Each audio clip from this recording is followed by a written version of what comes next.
Okay, I want to welcome everyone to today's edition of Wednesday webinars, and I want to welcome you back to this new year. If you have any questions along the way, or if you have technical difficulty, just go ahead and type it in the chat box and I will try and help you out. Today we're going to be talking about some new World Book resources. We have had World Book and we offer it to our schools for several years, but this year I added an Ebooks and a Science and Social Studies Power Pack. So that's what I'm going to be going through today.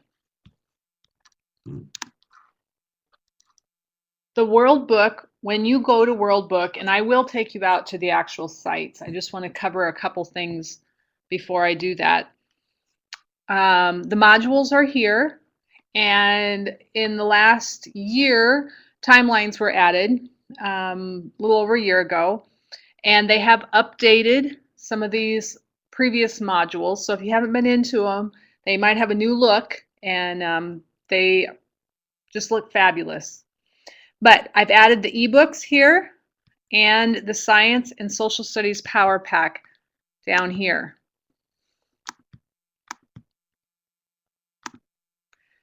In the World Book ebooks, this is all nonfiction. It also has ebooks classics, so some of those that are out in the public domain. You have simultaneous viewing. What that means is that you can have multiple kids reading the same book at the same time. That's really, really nice. And we'll talk more about that as we kind of go through. There is an ebooks app, and it's just if you go to the Android store or the Apple store and put in World Book ebooks, you will see the app. It's a free app. We'll talk about how that works once we get to the live site. You get to create My Bookshelf, so you can save books and put them on your bookshelf. You could make a bookshelf for different classes. Depending on how old your kids are, they can create their own bookshelves. You can also read online, and when you're online, you have the ability to mark up, highlight, take notes, define different words as you're reading. Or if you download the book, you can read it offline. You don't have quite as many features offline. The dictionary doesn't work and things like that, but at least you still can read them offline. With the Science and Social Studies modules, I really, really like these. They are for upper elementary. I would say that 3rd through 6th grade level. But check them out as a teacher and you can decide. There's differentiated lessons built right in, and I'll show you that when we get to them. In the science pack, every lesson has experiments with it. There's a teacher center where you can upload your students and assign them different lessons to go through. And then of course the student center, the student goes in that way. They take quizzes, they work through the lesson, take a post assessment, and all of that is created or gathered, that data, in the teacher center where you can then review the reports. And we'll look at that when we get in there. And the social studies has a really, really great interactive maps and interactive world category to it that I really like. I did want to show you this, just this slide on my reports. I will show you this when we're in there, but I only have one student that's taken a test. So this kind of gives you an idea of what it looks like if you have the whole class in there. It's very interactive because you can click on any of these lessons and it'll take you to that lesson. You can click on the X's, and I'll show you that when I get in there, and it'll show you how the student answered since it was wrong. I can look at just at the scores and everything, but I wanted to show you what it looks like with a full class in there as compared to just I'll only have one student in, so it doesn't quite look the same. Before we go out, just a little reminder, some of you have World Book on your home websites. If that's where you have it and that's the way you access it, that's great. You can also access it from the eIssue 8 homepage, either by going into Snap or just clicking on World Book right there. So with that, I am going to take you out to my desktop here, to the live site.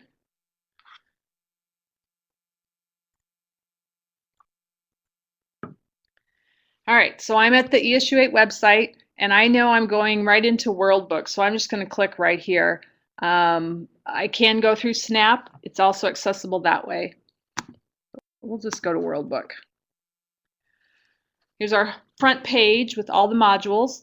We'll start with the eBooks module right here.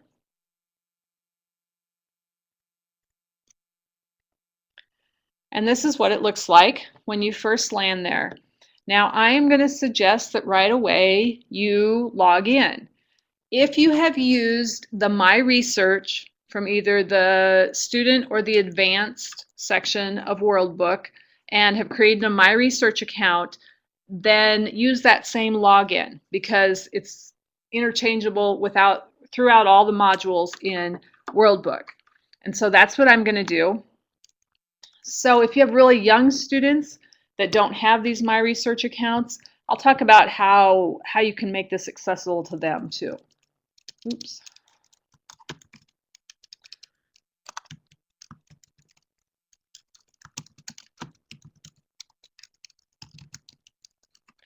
So I will get logged in.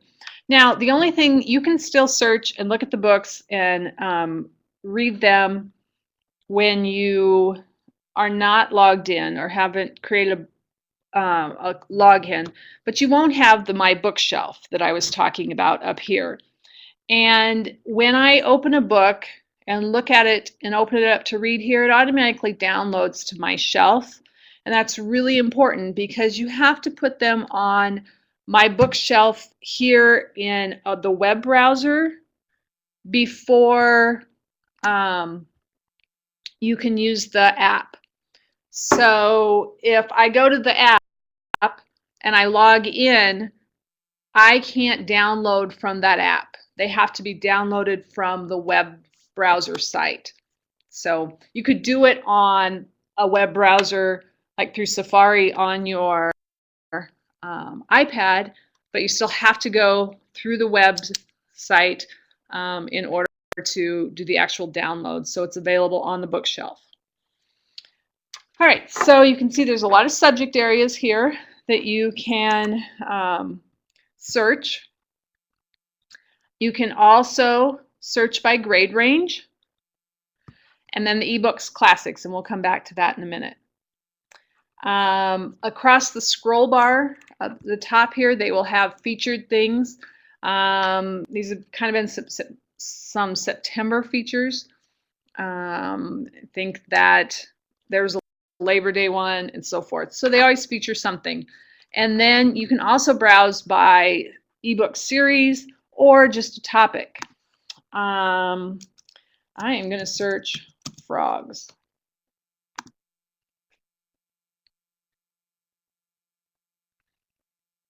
All right, so this is what I get with frogs, and I'm going to say I am teaching 6th grade science. So I might click there to modify my search, but it's not searching frogs. Okay, looks like about the same search. So I think we'll start right here with animal lives. I'm going to click on it, and you get a little bit more information. I think they call this a title page. So I can get a description of it, see what comes from the series Animal Lives. If I decide that I want it and I want to put it on my bookshelf, I can open it.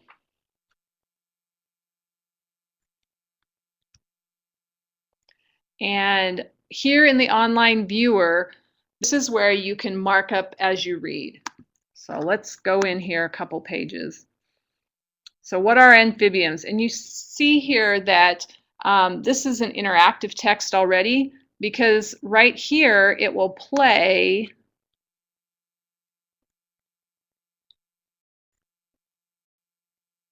It should play. Oh.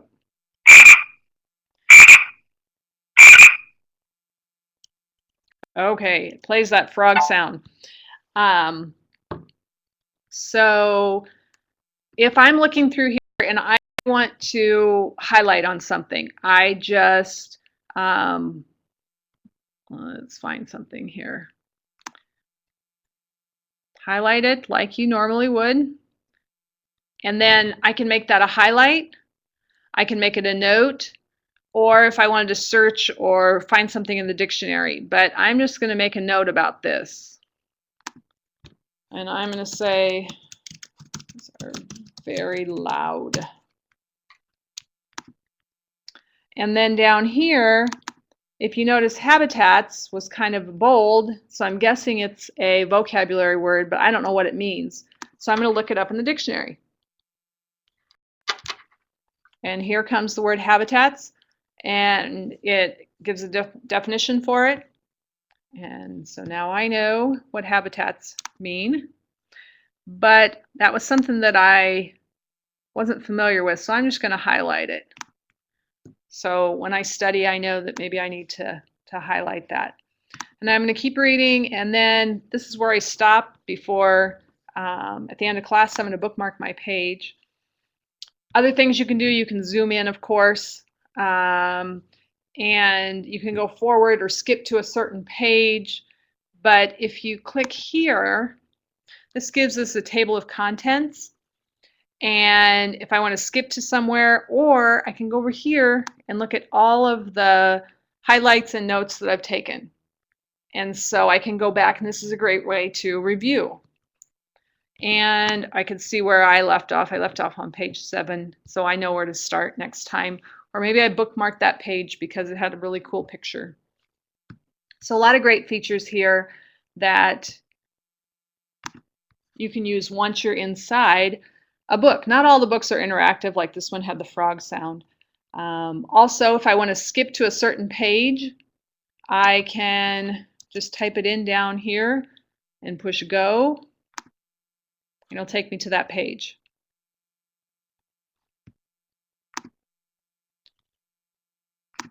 All right, so that was that book. Now, I looked at it and I'm still reading that book. If I go up here to my bookshelf, I can see the books that are on my bookshelf. Here's the amphibian one that I just put in. I have Indians of the Southwest, a book on German Shepherds, and a book on bullied in cyberspace. Now, as a teacher, and if I had young students that aren't in the advanced or the student research or the My Research accounts, then I would create a bookshelf like this and name it maybe, I don't know, second grade. And so then if you have iPads or some sort of a device in your room, you would download the app on the iPad and then log in as yourself, and then direct the students to go to your second grade bookshelf, and then they would be able to see the books you put there and be able to read them. If you have multiple desktop machines or like laptops, you can do the same thing. Or you could just have the kids search out a book once they're logged into WorldBook and read it on the computer. For the younger kids, if you're going to use an iPad to view those, you're probably going to have to use your teacher account and fill the bookshelves prior to giving the kids the iPads.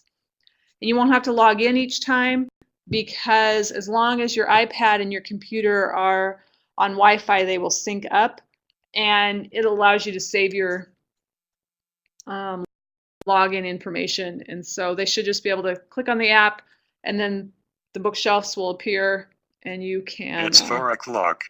You can have them read those books at the same time. And remember, I said simultaneous access. So several of your students or all of your students can be reading the same book at the same time. I also want to talk a little bit about the ebook classics. This works very much the same way. I could add them to my bookshelf. But as you see, some of the classics, we have American history, classic novels, epic poetry, Romeo and Juliet's in there. Who else have I seen? Oh, Jane Austen, Oscar Wilde. So some of those that you know are in the free domain. So that is pretty much the ebooks very quickly. And I'm going to go down here to World Book Home, and then I'm going to take you through the Science and Social Studies Power Packs. Now, the teacher site and the student site work very much the same. So I've kind of give you an overview in one of them, how the teacher and the student center works, and then just show you the features of the other one. So I'm in Social Studies Power Pack now. These are the lessons that are in here. And you can also search by Nebraska standards and or by your textbook if you have one of these textbooks that goes with the World Book Power Packs here.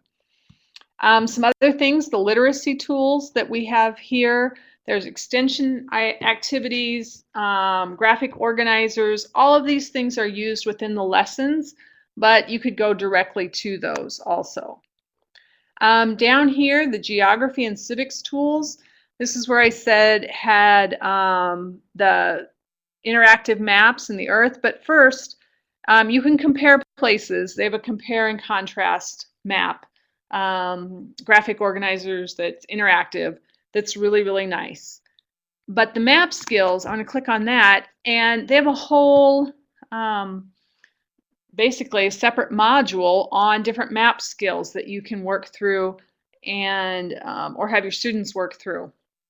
So I really like that. And then they have geography games that are all about the United States, Canada, and Australia. I know one of the United States games it was on states and capitals, and some of the things that are great to have fun drill and practice opportunities for. Here is the interactive Earth. So we have interactive maps, we have a World Book Atlas, and we have all outline maps and flags for all the states. And so if you're doing state reports with your students, this would be a great place to get those. And both of these, the World Atlas and the interactive maps, World Map is just phenomenal. All right, so I'm going to, and they have important people here that you can do research upon. I'm going to go to the science pack because, and actually if you teach both science and social studies and you log into the Teacher Center, you it automatically shows both your science and social studies classes. But I want to, let's go to the science one, show you a little bit about the features of science, and then I'll get into the teacher and the student center. So here are the lessons in the Science Power Pack. Once again, you can choose your state, your grade level, and find those standards, or you can look for your textbook here also. The Science Lab, every lesson has an experiment, has extension activities, critical thinking, and graphic organizers, similar to the social studies. You're going to ask a scientist. Kids submit questions, and then they find a scientist to answer them, and that's pre-recorded. And so you can go back and watch those. You can also have your students submit questions at that site. Featured scientists would be like researching different scientists. So I am going to log into the Teacher Center. Actually, I think I'm already logged in because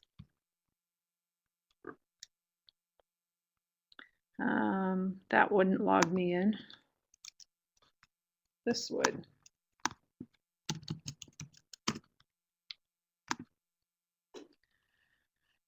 All right, so just from looking at this, I have curriculum correlations, textbook correlations, and professional development videos. So if I'm not familiar with the site, and I'll show you where the tutorials are located for any module.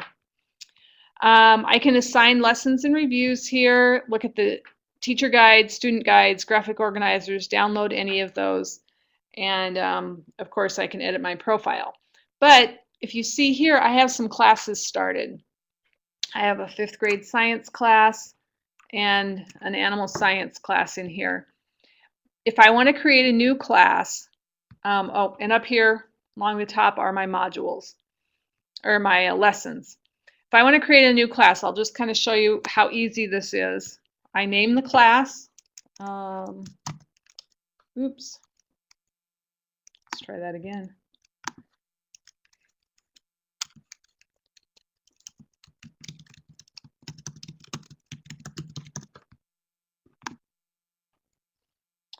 And then if I want to edit that class, or I click on it, here is where I can add students. I can put them in individually or import a list of students using a CSV format. So if I want to do that, and that's probably the easiest, that will import all your students' first and last name at the same time. It's like a spreadsheet input and import. And so that's probably the easiest way. If you only have a few kids, you might want to just add them one by one. So let's go back to one of my other classes that I have some students in. All right, so I have 3 students in this class, and I can view the reports for this class. All right, so I've assigned this assessment, and I've only had well, I guess I've had 2 students take it. And the first student, I graded the open response questions, but I did not for the second student. And so I need to do that.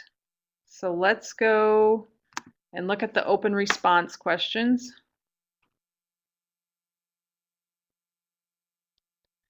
All right, let's go back.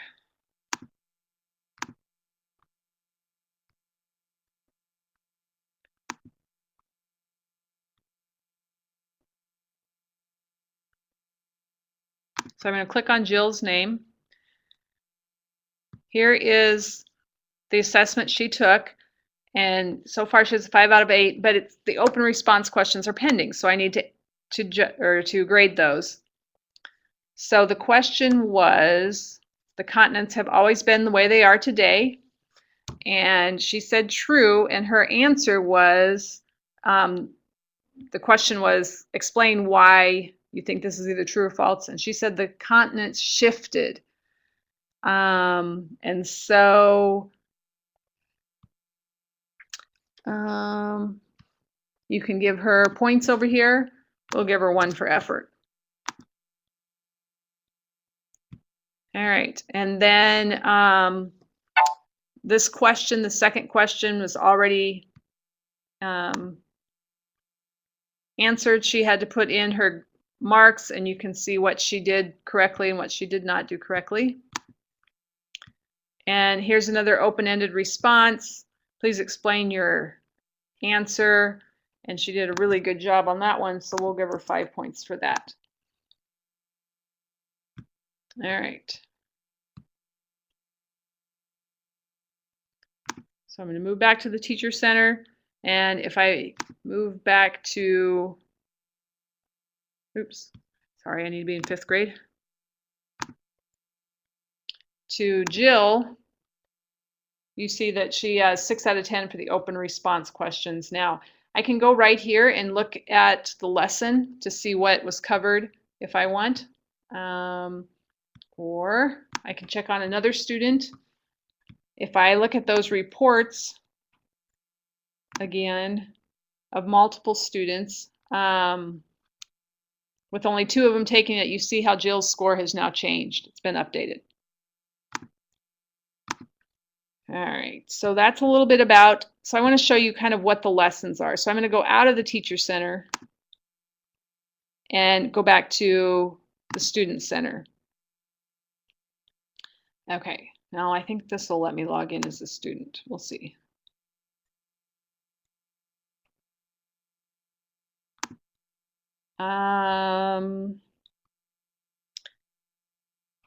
We'll go to Molly's 5th grade.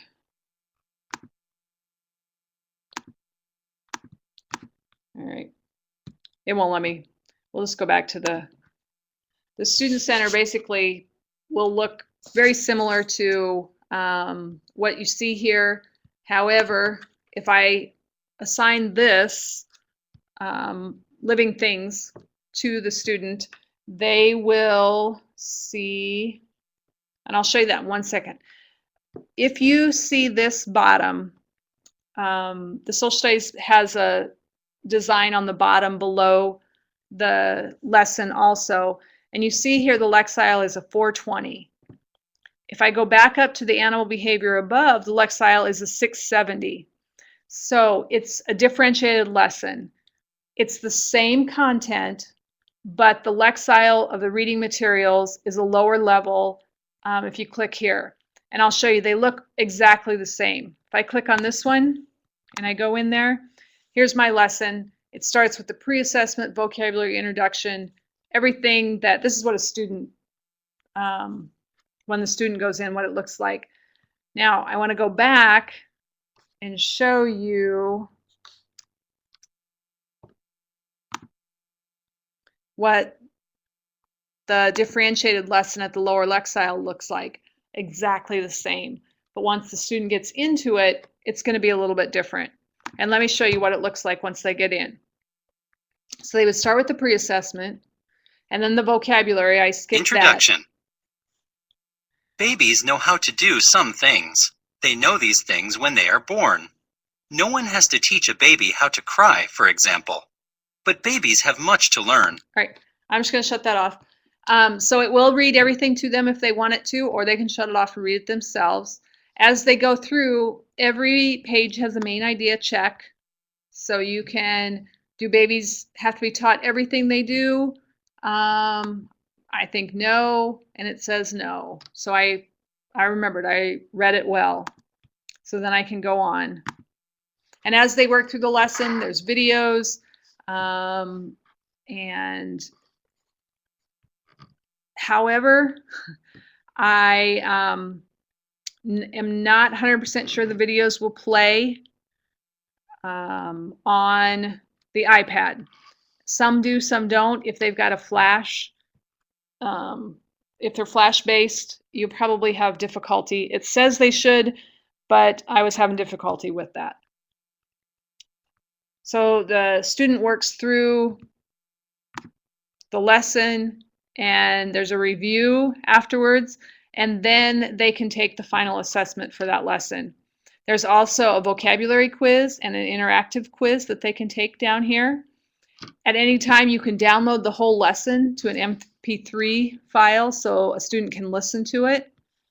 You also have the experiment or the extension activities that the students can do. So this, it's just packed. The science and social studies both are packed full of opportunities for students. I would say this would be a great opportunity to do some blended learning in your classroom. You could have students working through content in a computer lab or on the iPads or desktop, maybe if you have a lab. And you can be taking small groups and some working through the material here. You can differentiate those levels however they need that. You can be working with individual students while other students are working through this. But I think it's a great opportunity to do some blended learning. See if I can find my, oops, that's my timer. If I can get back to my PowerPoint. We'll try if I can't. I just had the last slide was my email address, and here it is. We'll see if we can pull that up really quick. My email address, my phone number. Feel free to contact me if you have any questions.